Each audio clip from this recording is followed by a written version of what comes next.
ਮਸੀਹ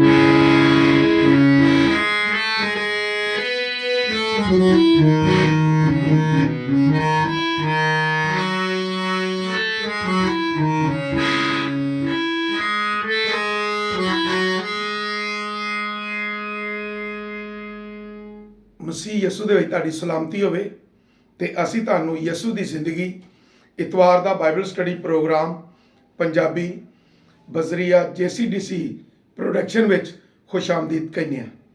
ਤੇ ਮੈਂ ਪਾਦਰੀ ਅਮਜਦ ਇਮਤਿਆਜ਼ ਤੁਹਾਡੇ ਕੋਲ ਖੁਦਾ ਦਾ ਕਲਾਮ ਲੈ ਕੇ ਹਾਜ਼ਰ ਹੋਇਆ। ਤੇ ਅੱਜ ਅਸੀਂ ਖੁਦਾ ਦੇ ਕਲਾਮ ਦੇ ਵਿੱਚੋਂ ਗੱਲ ਕਰਾਂਗੇ ਇਨਸਾਨ ਦੀ ਜ਼ਿੰਦਗੀ ਦੇ ਵਿੱਚ ਜਦੋਂ ਥੋੜ ਹੋ ਜਾਂਦੀ ਹੈ ਤੇ ਫਿਰ ਖੁਦਾ ਪੂਰੀ ਕਰਦਾ ਹੈ। ਕਿ ਜਦੋਂ ਕਿਤੇ ਇਨਸਾਨ ਕੋਈ ਬੰਦਾ ਕੋਈ ਕੰਮ ਨਹੀਂ ਕਰ ਸਕਦਾ ਤੇ ਫਿਰ ਖੁਦਾ ਕਰਦਾ ਹੈ ਤੇ ਅਸੀਂ ਉਹਨੂੰ ਮੌਜਜ਼ਾ ਕਹਿੰਦੇ ਹਾਂ। ਤੇ ਅੱਜ ਅਸੀਂ ਕਾਨਾ ਗਲੀਲ ਦੀ ਸ਼ਾਦੀ ਤੇ ਗੱਲ ਕਰਾਂਗੇ। ਯਿਸੂ ਮਸੀਹ ਇਸ ਦੁਨੀਆ ਤੇ ਆਏ ਤੇ ਆਪਣੀ ਮਾਂ ਮੁਕੱਦਸਾ ਮਰੀਮ ਦੇ ਨਾਲ ਇੱਕ ਸ਼ਾਦੀ ਤੇ ਗਏ। ਤੇ ਯਿਸੂ ਮਸੀਹ ਜਦੋਂ ਸ਼ਾਦੀ ਤੇ ਗਏ ਤੇ ਯਿਸੂ ਮਸੀਹ ਦੇ ਸ਼ਾਗਿਰਦਾਂ ਦੀ ਵੀ ਦਾਵਤ ਸੀ ਉਸੇ ਸ਼ਾਦੀ ਤੇ। ਯਿਸੂ ਮਸੀਹ ਵੀ ਆਪਣੀ ਮਾਂ ਦੇ ਨਾਲ ਗਏ ਸਨ ਤੇ ਸ਼ਾਗਿਰਦ ਵੀ ਚਲੇ ਗਏ। ਜਦੋਂ ਉੱਥੇ ਗਏ ਤੇ ਜਿਸ ਤਰ੍ਹਾਂ ਵਾਜ਼ ਦੀ ਕਿਤਾਬ ਕਹਿੰਦੀ ਹੈ ਕਿ ਹਰ ਚੀਜ਼ ਦਾ ਇੱਕ ਮੌਕਾ ਤੇ ਇੱਕ ਵਕਤ ਹੈ।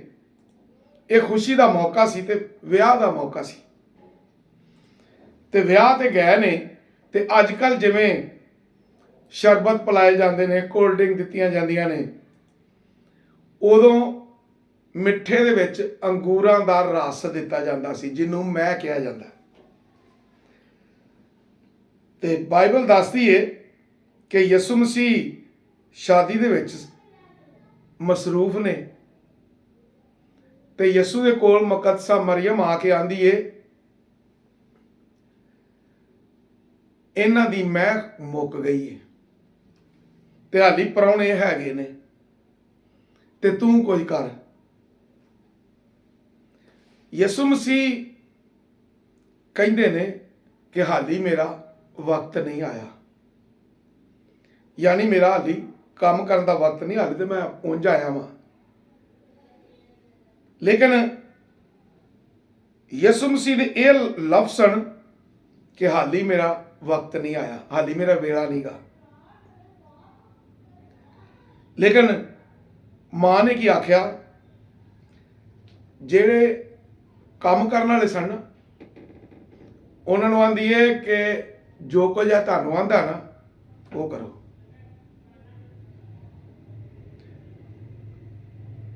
ਯਹੂਦੀਆਂ ਦੇ ਦਸਤੂਰ ਦੇ ਮੁਤਾਬਕ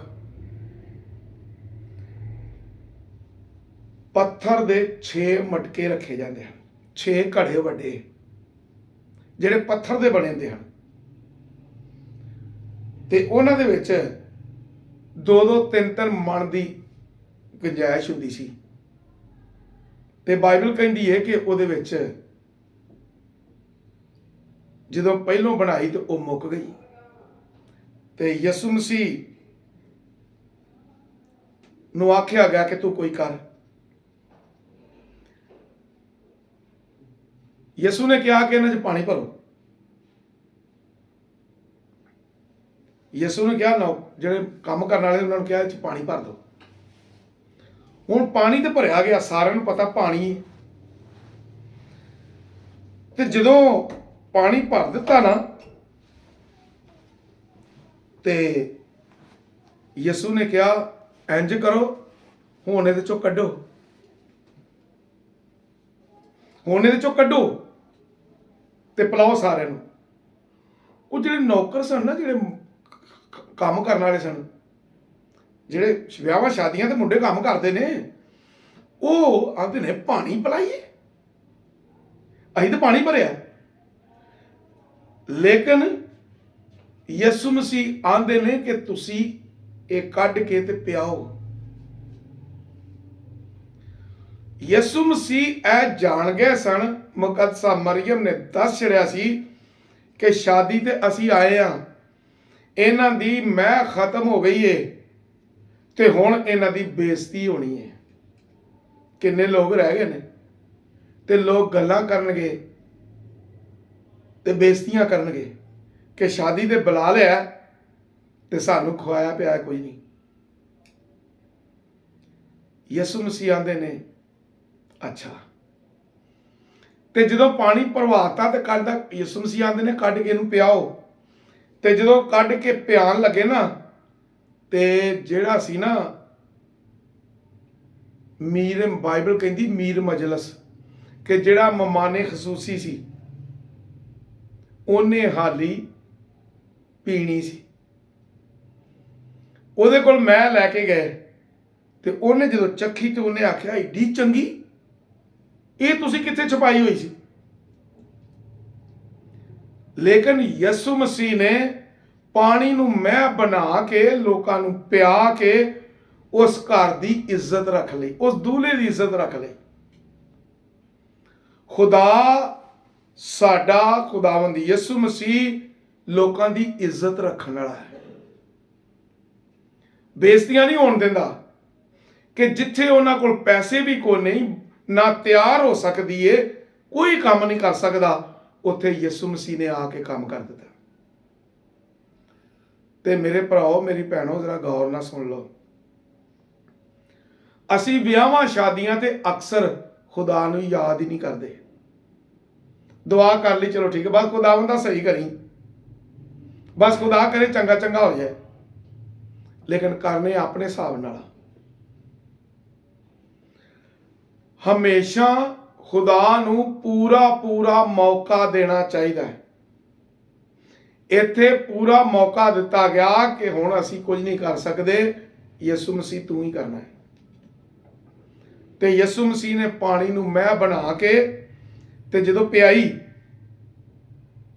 ਕਹਿੰਦਾ ਪਿਆਓ ਇਹਨਾਂ ਨੂੰ, ਤੇ ਉਹ ਆਂਦੇ ਨੇ ਏਡੀ ਚੰਗੀ ਤੁਹਾਂ ਰੱਖ ਚੜੀ ਹਾਲ ਤੱਕ, ਜਿਹੜੀ ਉਂਝ ਦੀ ਹੀ ਪਹਿਲੋਂ ਪਿਆਤੀ ਏ, ਤੇ ਜਿਹੜੀ ਸਭ ਤੋਂ ਚੰਗੀ ਹੀ ਵਧੀਆ ਹੀ ਉਹ ਤੁਸੀਂ ਬਾਅਦ ਚ ਪਿਆਣ ਦੇ। ਲੇਕਿਨ ਲੋਕਾਂ ਦੀ ਇੱਜ਼ਤ ਰੱਖੀ ਗਈ, ਖਾਨਦਾਨ ਦੀ ਇੱਜ਼ਤ ਰੱਖੀ ਗਈ, ਤੇ ਲੋਕਾਂ ਨੇ ਵੀ ਯਿਸੂ ਮਸੀਹ ਦੀ ਬਣਾਈ ਹੋਈ ਉਹ ਮੈਂ ਪੀਤੀ, ਜਿਹੜੀ ਜ਼ੁਬਾਨ ਨਹੀਂ ਕਹਿੰਦਾ ਹੋ ਜਾ ਤੇ ਹੋ ਜਾਂਦੀ ਹੈ। ਤੇ ਯਿਸੂ ਮਸੀਹ ਨੇ ਇਹ ਮੌਜਜ਼ਾ ਕੀਤਾ, ਲੋਕ ਹੈਰਾਨ ਹੋ ਗਏ। ਉਹ ਜਿਨ੍ਹਾਂ ਨੂੰ ਪਤਾ ਸੀ ਉਹ ਕਹਿੰਦੇ ਹਾਂ ਪਾਣੀ ਪਾਇਆ, ਇਹ ਬਾਹਰ ਕੱਢਿਆ ਤੇ ਚੰਗੀ ਮੈਂ ਬਣ ਗਈ, ਵਧੀਆ ਮੈਂ। ਇਹ ਯਿਸੂ ਮਸੀਹ ਨੇ ਕੀ ਕੀਤਾ? ਤੇ ਸ਼ਾਗਿਰਦ ਵੀ ਇਸ ਗੱਲ ਤੋਂ ਸੁਣ ਕੇ ਵੇਖ ਕੇ, ਉਹਨਾਂ ਦੇ ਸਾਹਮਣੇ ਸਭ ਕੁਝ ਹੈ, ਤੇ ਯਿਸੂ ਮਸੀਹ ਦੇ ਈਮਾਨ ਲਿਆਏ ਕਿ ਯਿਸੂ ਮਸੀਹ ਦੇ ਕਹਿਣ ਨਾਲ ਹੀ ਸਭ ਕੁਝ ਹੋ ਗਿਆ। ਤੇ ਸਾਡਾ ਖੁਦਾ, ਸਾਡਾ ਖੁਦਾਵੰਦ ਯਿਸੂ ਮਸੀਹ ਹੋਵੇ ਜਿਹੜਾ ਕਹਿੰਦਾ ਹੋ ਜਾ ਤੇ ਹੋ ਜਾਂਦਾ ਹੈ, ਜਿਹੜਾ ਕਹਿੰਦਾ ਉੱਠ ਤੇ ਚੱਲ ਫਿਰ, ਤੇ ਲੋਕ ਉੱਠਦੇ ਨੇ ਤੇ ਚੱਲਣ ਫਿਰਨ ਲੱਗ ਪੈਂਦੇ ਨੇ। ਉਹ ਜੋ ਆਪਣੀ ਜ਼ਬਾਨੇ ਮੁਬਾਰਕਾ ਤੋਂ ਕਹਿੰਦਾ ਹੋ ਜਾਂਦਾ ਹੈ। ਤੇ ਮੇਰੇ ਭਰਾਓ, ਅੱਜ ਮੈਂ ਤੁਹਾਨੂੰ ਇਹ ਦੱਸਣਾ ਚਾਹਨਾ ਕਿ ਜਿੱਥੇ ਤੁਹਾਡੀ ਕਮੀ ਹੈ, ਯਿਸੂ ਮਸੀਹ ਨੂੰ ਕਹੋ ਆ ਕੇ ਤੂੰ ਕਰ, ਮੇਰੇ ਵੱਸੋਂ ਬਾਹਰ ਹੈ। ਤੇ ਖੁਦਾ ਤੁਹਾਡੀ ਮਦਦ ਕਰੇਗਾ ਤੇ ਤੁਹਾਡੀ ਇੱਜ਼ਤ ਵੀ ਰੱਖੇਗਾ, ਤੁਹਾਨੂੰ ਸਰਫਰਾਜ਼ੀ ਵੀ ਦੇਗਾ, ਜਿਵੇਂ ਇਸ ਖਾਨਦਾਨ ਨੂੰ ਸਰਫਰਾਜ਼ੀ ਵੀ ਮਿਲੀ ਤੇ ਇੱਜ਼ਤ ਵੀ ਮਿਲੀ, ਤੇ ਉਹਨਾਂ ਦੀ ਬੇਇੱਜ਼ਤੀ ਨਹੀਂ ਹੋਈ। ਤੇ ਖੁਦਾ ਤੁਹਾਡੀ ਬੇਇੱਜ਼ਤੀ ਨਹੀਂ ਹੋਣ ਦੇਗਾ, ਲੇਕਿਨ ਉਹਨਾਂ ਦੀ ਨਹੀਂ ਹੋਣ ਦਿੰਦਾ ਜਿਹੜੇ ਉਹਦੇ ਤੇ ਈਮਾਨ ਤੇ ਭਰੋਸਾ ਰੱਖਦੇ ਨੇ। ਇਸ ਲਈ ਉਸ ਵਕਤ ਦਾ ਮੌਜਜ਼ਾ ਅੱਜ ਅਸੀਂ ਈਮਾਨ 'ਚ ਵੱਧਦੇ ਤੇ ਇਹ ਕਹਿੰਦੇ ਆ ਖੁਦਾ ਸਾਡੀਆਂ ਲੋੜਾਂ ਪੂਰੀਆਂ ਕਰਦਾ ਹੈ। ਜਿੱਥੇ ਥੁੜ ਜਾਂਦਾ ਖੁਦਾ ਉੱਥੇ ਆ ਕੇ ਪੂਰਾ ਕਰ ਦਿੰਦਾ ਹੈ। ਤੇ ਅੱਜ ਅਸੀਂ ਪਹਿਲੋਂ ਹੀ ਮੌਕਾ ਦਈਏ ਨਾ ਕਿ ਖੁਦਾਵੰਦਾ ਤੂੰ ਸਾਡੇ ਨਾਲ ਖੜਾ ਹੋ, ਤਾਂ ਕਿ ਥੋੜ ਹੋਵੇ ਹੀ ਕੋਈ ਨਾ, ਕਿਉਂ ਸਾਡੀ ਇੱਜ਼ਤ ਵੀ ਰਹਿ ਜਾਏ ਤੇ ਸਾਨੂੰ ਸਰਫਰਾਜ਼ੀ ਵੀ ਮਿਲੇ। ਤੇ ਇਹ ਯਿਸੂ ਮਸੀਹ ਦੇ ਨਾਲ ਹੋ ਕੇ ਮਿਲਦੀ ਹੈ। ਤੇ ਇਸ ਲਈ ਮੈਂ ਸਾਰੇ ਭਰਾਵਾਂ ਨੂੰ, ਭੈਣਾਂ ਨੂੰ ਇਹ ਗੱਲ ਕਹਿਣਾ ਕਿ ਯਿਸੂ ਮਸੀਹ ਨੂੰ ਨਾਲ ਰੱਖੋ ਤੇ ਯਿਸੂ ਮਸੀਹ ਦੇ ਨਾਲ ਰਹਿ ਕੇ ਜ਼ਿੰਦਗੀ ਗੁਜ਼ਾਰੋ। ਨਾ ਤੁਹਾਨੂੰ ਕਿਸੇ ਸ਼ੈ ਦੀ ਥੋੜ ਹੋਵੇ ਤੇ ਨਾ ਘਾਟਾ ਹੋਵੇ। ਉਹ ਦਾਊਦ ਇਸੇ ਲਈ ਆਂਦਾ ਵੇ ਜ਼ਬੂਰ 23 ਦੇ ਵਿੱਚ ਦਾਊਦ ਬੜੀ ਵੱਡੀ ਗੱਲ ਕਰਦਾ ਹੈ, ਕਹਿੰਦਾ ਖੁਦਾਵੰਦ ਮੇਰਾ ਚੁਪਾਨ ਹੈ, ਮੇਰਾ ਗਡਰੀਆ ਹੋਏ, ਮੈਨੂੰ ਕਿਸੇ ਸ਼ੈ ਦਾ ਘਾਟਾ ਹੀ ਨਹੀਂਗਾ। ਤੇ ਖੁਦਾ ਜਦੋਂ ਨਾਲ ਹੁੰਦਾ ਤੇ ਉਦੋਂ ਫਿਰ ਘਾਟਾ ਕੋਈ ਨਹੀਂ ਹੁੰਦਾ। ਤੇ ਇਸ ਲਈ ਖੁਦਾਵੰਦ ਨੂੰ ਨਾਲ ਰੱਖੋ ਤੇ ਤਾਂ ਕਿ ਘਾਟਾ ਨਾ ਹੋਵੇ। ਖੁਦਾ ਤੁਹਾਨੂੰ ਬਰਕਤ ਦੇਵੇ ਤੇ ਇਸ ਕਲਾਮ ਤੇ ਅਮਲ ਕਰਨ ਦੀ ਤੌਫੀਕ ਦੇਵੇ। ਆਮੀਨ।